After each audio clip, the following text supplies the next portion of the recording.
Hello নমস্কার বন্ধুরা, আবার একটি নতুন ভিডিওতে তোমাদের স্বাগত জানাই। এই ভিডিওতে তোমাদের ভূগোলের লাস্ট দুটি সেটের সমাধান দিতে চলেছি। হ্যাঁ বন্ধুরা, তো ভিডিওটি শুরু থেকে শেষ অবধি অবশ্যই মন দিয়ে দেখতে থাকো। তো প্রথমে যে তোমাদের এমসিকিউগুলো রয়েছে তার সঠিক সমাধান আমি এখানে করে দিয়েছি, তাই তোমরা একটু দেখে দেখে তোমাদের টেস্ট পেপারে একটু মিলিয়ে নেবে। আমি এগুলো বলছি না, তোমাদের যে প্রশ্নগুলোর উত্তর তোমাদের দেওয়া নেই এবং যে প্রশ্নগুলি তোমাদের দরকার সেই প্রশ্নগুলোর উত্তর আমি এখানে তোমাদের বলে দেবো। তোমরা দেখতে পাচ্ছ এখানে 2.1 নিম্নলিখিত বাক্যগুলি শুদ্ধ হলে পাশে সু এবং অশুদ্ধ হলে পাশে অ লেখো। এখান থেকে প্রথম প্রশ্ন রয়েছে 2.1 ক্যানিয়ন ভূমিরূপ সৃষ্টি হয় হিমবাহের ক্ষয়কার্যের ফলে, এটা ভুল। সঠিক অ্যান্সার হবে নদীর ক্ষয়কার্যের ফলে। 2.1.2 রেড ইন্ডিয়ানরা তুষারভক্ষক নামকরণ করেন ফন বায়ুকে, এটা ভুল। সঠিক অ্যান্সার হবে চিনুক বায়ুকে। 2.1.3 মেঘালয় মালভূমি প্রকৃতপক্ষে দাক্ষিণাত্যে মালভূমির একটি বিচ্ছিন্ন অংশ, এটা ভুল। সঠিক অ্যান্সার হবে ছোটনাগপুর মালভূমির। 2.1.4 ল্যাটেরাইট মাটি তুলা চাষের বিশেষ উপযোগী বলে একে ব্ল্যাক কটন সয়েল বলা হয়, এটা ভুল। সঠিক অ্যান্সার হবে রেগুর মাটি। 2.1.5 ভারতের দীর্ঘতম সেচ খাল হল সারদা খাল, এটা ঠিক। 2.1.6 ভারতের প্রেরিত একটি কৃত্রিম উপগ্রহ হল JMS, এটা ভুল। সঠিক অ্যান্সার হবে রাশিয়ার। 2.1.7 টপোসিটে নিত্যবহ নদীকে নীল রং দিয়ে দেখানো হয়, এটা ঠিক। এরপর চলে আসবো 2.2 উপযুক্ত শব্দ বসিয়ে শূন্যস্থান পূরণ করো। এখান থেকে প্রথম প্রশ্ন রয়েছে 2.2.1 ক্ষয়ের শেষ সীমার ধারণা দেন ড্যাশ। সঠিক অ্যান্সার হবে পাওয়েল। 2.2.2 বাতাসে ভাসমান আণুবীক্ষণিক বিষাক্ত ধোঁয়া ধূলিকণা লবণকণাকে একত্রে বলা হয় ড্যাশ। সঠিক অ্যান্সার হবে এরোসল। 2.2.3 ইরমিঙ্গার স্রোত দেখা যায় ড্যাশ মহাসাগরে, এর সঠিক অ্যান্সার হবে উত্তর আটলান্টিক মহাসাগরে। 2.2.4 কাশ্মীর উপত্যকার কারেওয়া মৃত্তিকা ড্যাশ চাষের জন্য বিখ্যাত। সঠিক অ্যান্সার হবে জাফরান চাষের জন্য বিখ্যাত। 2.2.5 ক্রান্তীয় পূবালি জেট ড্যাশ বায়ুকে ভারতে আসতে বাধ্য করে। সঠিক অ্যান্সার হবে মৌসুমি। 2.2.6 রাজস্থানের মরুভূমির চলমান বালিয়াড়িগুলি ড্যাশ নামে পরিচিত। সঠিক অ্যান্সার হবে ধ্রিয়ান নামে পরিচিত। 2.2.7 ভারতের একটি বৃষ্টিচ্ছায় অঞ্চলের নাম। সঠিক অ্যান্সার হবে শিলং। এরপর চলে আসবো আমরা 2.3 একটি বা দুটি শব্দে উত্তর দাও। এখান থেকে প্রথম প্রশ্ন রয়েছে 2.3.1 পৃথিবীর বৃহত্তম নদী মধ্যস্থ দ্বীপের নাম লেখো। সঠিক অ্যান্সার হবে অ্যামাজন নদীর Ilha the মারাজো। 2.3.2 basket of egg topography কাকে বলা হয়। সঠিক অ্যান্সার হবে ড্রামলিনকে। 2.3.3 ক্রান্তীয় সমুদ্রে কোন ধরনের সমুদ্র স্রোত সৃষ্টি হয়। সঠিক অ্যান্সার হবে উষ্ণ। 2.3.4 ইউরেনিয়াম কোন ধরনের বর্জ্য। সঠিক অ্যান্সার হবে বিষাক্ত বর্জ্য। 2.3.5 কেরালা উপকূলের উপহ্রদগুলিকে স্থানীয় ভাষায় কী বলে। সঠিক অ্যান্সার হবে কোয়াল বলে। 2.3.6 ভারতের সর্বাধুনিক বন্দরটির নাম লেখো। সঠিক অ্যান্সার হবে নভসেবা।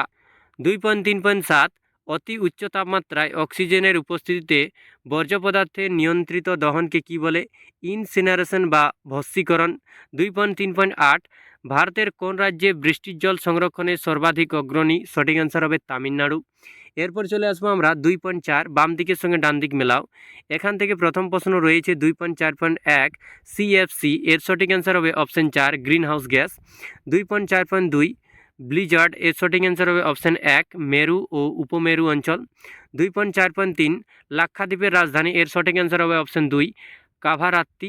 2.4.4 টোপোগ্রাফিক্যাল মানচিত্র, এর সঠিক অ্যান্সার হবে অপশন 3 ভারতীয় সর্বেক্ষণ বিভাগ।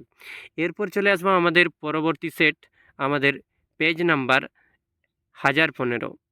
এখান থেকেও তোমাদের এমসিকিউগুলোর সঠিক সমাধান করে দিয়েছি, তাই তোমরা একটু দেখে দেখে তোমাদের টেস্ট পেপার একটু দাগিয়ে নেবে। আমি চলে আসছি নিচের দিকে বিভাগ খ। এখান থেকে প্রথম প্রশ্ন রয়েছে 2.1.1 নগ্নিভবন প্রক্রিয়ায় শিলা চূর্ণ বিচূর্ণ হলেও স্থানান্তরিত হয় না, এটা ভুল। সঠিক অ্যান্সার হবে স্থানান্তরিত হয়। 2.1.2 সমুদ্র উপকূল সংলগ্ন আংশিক জলপূর্ণ গিরিখাতকে বলে ক্যানিয়ন, এটা ভুল। সঠিক অ্যান্সার হবে ফিওর্ড। 2.1.3 নরওয়েকে দ্য ল্যান্ডস অফ ফিজোর্ডস বলা হয়, এটা ঠিক। 2.1.4 পেট্রোকেমিক্যাল শিল্পের প্রধান কাঁচামাল হলো নেপথা, এটা ঠিক। 2.1.5 কার্পাস চাষের জন্য সবচেয়ে উপযুক্ত হলো লবণাক্ত মৃত্তিকা, এটা ভুল। সঠিক অ্যান্সার হবে রেগুর মৃত্তিকা। 2.1.6 1 লক্ষাধিক লোকের বসবাসকারী শহরকে নগর বলা হয়, এটা ঠিক। এরপর চলে আসা আমরা 2.2 উপযুক্ত শব্দ বসিয়ে শূন্যস্থান পূরণ করো। এখান থেকে প্রথম প্রশ্ন রয়েছে 2.2.1 ভারতের বৃহত্তম হিমবাহ হল ড্যাশ, সঠিক অ্যান্সার হবে সিয়াচেন। 2.2.2 মন্থকূপ গড়ে ওঠে নদীর ড্যাশ গতিতে, সঠিক অ্যান্সার হবে উচ্চ গতিতে। 2.2.3 নিরক্ষীয় অঞ্চলে ড্যাশ বৃষ্টিপাত হয়, সঠিক অ্যান্সার হবে পরিচলন বৃষ্টিপাত। 2.2.4 তুলো চাষের জন্য প্রসিদ্ধ ড্যাশ মৃত্তিকা, সঠিক অ্যান্সার হবে রেগুর মৃত্তিকা। 2.2.5 ভারতের উচ্চতম জলপ্রপাত হলো ড্যাশ, সঠিক অ্যান্সার হবে কুঞ্জিকাল। 2.2.6 পূর্ব ভারতের প্রধান বন্দর হলো ড্যাশ, সঠিক অ্যান্সার হবে কলকাতা। এরপর চলে আসা আমরা 2.3 বাম দিকের সঙ্গে ডান দিক মেলাও। এখান থেকে প্রথম প্রশ্ন রয়েছে 2.3.1 চণ্ডীগড়, এর সঠিক অ্যান্সার হবে অপশন 4 দৈত্য রাজধানী। 2.3.2 আঁধি, এর সঠিক অ্যান্সার হবে অপশন 5 রাজস্থান। 2.3.3 ভেম্বানাদ, এর সঠিক অ্যান্সার হবে অপশন 1 কয়াল। 2.3.4 বারদই ছিলা, এর সঠিক অ্যান্সার হবে অপশন 3 অসম। 2.3.5 নদীর জলপ্রবাহের একক, এর সঠিক অ্যান্সার হবে অপশন 6 কিউসেক। 2.3.6 স্যাডল পিক, এর সঠিক অ্যান্সার হবে অপশন 2 আন্দামান। এরপর চলে এসো আমরা 2.4 একটি বা দুটি শব্দে উত্তর দাও। এখান থেকে প্রথম প্রশ্ন রয়েছে তোমাদের 2.4.1 প্রপাতকূপ নদীর কোন গতিতে দেখা যায়, সঠিক অ্যান্সার হবে উচ্চ গতিতে। অথবা এখান থেকে একটা প্রশ্ন রয়েছে গ্র্যান্ড ক্যানিয়ন কোন নদীতে সৃষ্টি হয়েছে, এর সঠিক অ্যান্সার হবে কলোরাডো। 2.4.2 নদীর উচ্চ গতির প্রধান কাজ কি, সঠিক অ্যান্সার হবে ক্ষয় কাজ। এখান থেকেও আবার একটা অথবা প্রশ্ন রয়েছে আরবি শিপ কথাটির অর্থ কী, এর সঠিক অ্যান্সার হবে তলোয়ার। 2.4.3 সোনালী চতুর্ভুজের 4টি নগর কি কি, দিল্লি, মুম্বাই, চেন্নাই ও কলকাতা। এখান থেকেও আবার একটা অথবা প্রশ্ন রয়েছে ভারতের পূর্ব উপকূলের বৃহত্তম উপহ্রদটির নাম কি, সঠিক অ্যান্সার হবে চিল্কা। 2.4.4 তাল কথাটির অর্থ কী, হিমালয় অঞ্চলে হিমবাহ ক্ষয়কার্যের ফলে সৃষ্ট হ্রদকে বোঝায়। অথবা এখান থেকেও আবার একটা অথবা প্রশ্ন রয়েছে ভারতের একটি পশ্চিম বাহিনী নদীর নাম লেখো, সঠিক অ্যান্সার হবে নর্মদা, তাপ্তি প্রভৃতি। তো এই ছিল বন্ধুরা তোমাদের ভূগোলের এবিটিএ টেস্ট পেপারের লাস্ট দুটি সেটের সমাধান। পরবর্তী ভিডিওর আপডেট সবার প্রথমে পেতে হলে চ্যানেলটিকে সাবস্ক্রাইব করে সঙ্গে থাকবেন। ধন্যবাদ।